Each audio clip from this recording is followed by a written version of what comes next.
Good morning. We're about ready to tackle our last new topic of the year, and that is Graham's Law, which is about the movement of gases.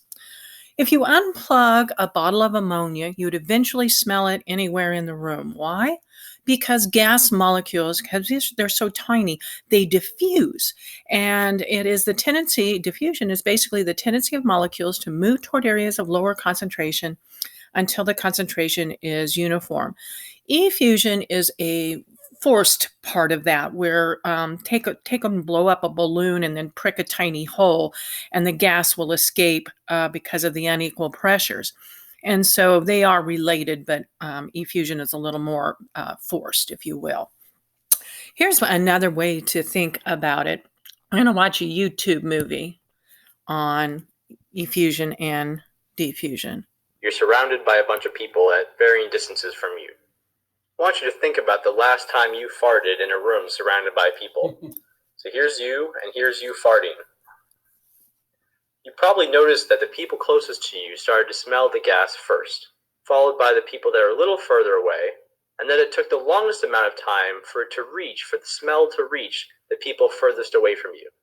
Now, the reason the people closest to you smelled it before the people further away is because the gas molecules are constantly moving and constantly spreading. We call this diffusion. And diffusion is a tendency of molecules to move from an area of high concentration to an area of lower concentration until the concentration is uniform throughout. That means until the concentration is the same everywhere, the gas molecules will tend to keep moving towards that lower concentration area. So that's one particular phenomenon. Another phenomenon we see with gases moving is what happens when they escape from a container, and this is called effusion. With effusion, a gas is escaping from its container through tiny holes in the container. We can see that happening with this balloon. The balloon was inflated to a certain size, and then if left out over long enough time, the gas inside of it that was used to inflate it finds a way to effuse out. And as you can see, after some amount of time, the balloon has become much smaller, because that gas was able to escape through tiny pores in the balloon. And in 1846, a guy named Thomas Graham investigated diffusion and effusion of gases through various containers. And he came up with a relationship between the rate, R, of a gas diffusing or effusing, and the molecular mass of that gas. We're able to show the relationship between rate and molecular mass by comparing two gases. So if we look at gas A and gas B, then the ratio of the rate of gas A to the rate of gas B is equal to the square root, the molecular mass of gas B, notice it's flipped, over the molecular mass of gas A. So the ratio of the rates. And I'll go over some more of this. So let me take over from this point. So rate A over rate B.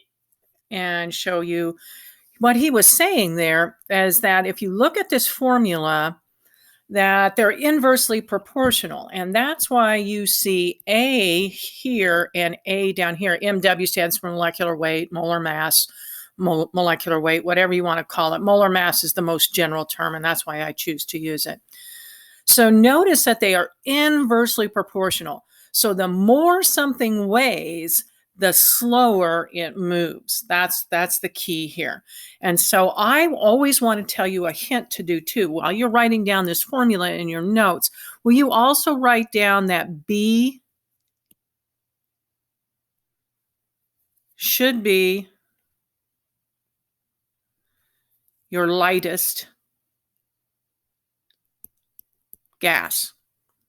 So you want this B down here in the denominator to always be the smaller number, and this molecular weight up here to be the larger molar mass. So I said that backwards. A should be the lightest gas. Sorry, A should be the lightest gas. Because you want to get a number larger than 1 inside here is what you want. That's the goal here.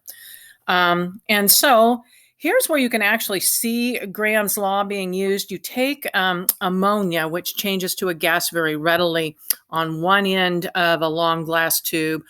hydrochloric acid on the other end of a tube, and hydrochloric acid puts off hydrogen chloride gas. And when the two meet, ammonium chloride gets made and ammonium chloride turns white. So you see this white cloud forming where they're fusing. Notice HCl, which weighs 36.5, that's not terrible, 36.5, and ammonia weighs 17. So HCl weighs twice as much as ammonia, and so ammonia is traveling twice as far as the HCl is in the same amount of time. And so that's the gist behind Graham's law. So let's take a look at Graham's law problems. How many times faster does helium effuse than nitrogen? So what I have is I have helium weighs 4 and nitrogen weighs, it's N2, so it's going to weigh not 14 but 28 because it's diatomic, because it's N2. And so I am going to take 28, the larger one, divided by 4, and then I'm going to square root it. So I take 28 divided by 4, and then I hit my square root key. So I get the square root of 7, which is 2.65. So helium is 2.65 times faster than nitrogen. Is what we found there. Now, how come the rates of diffusion of nitrogen gas and carbon monoxide are almost identical? Well, nitrogen, which we've already calculated, has a molar mass of 28 grams per mole. Carbon monoxide would be 12 plus 16. What does that add up to be? That adds up to be 28 grams per mole.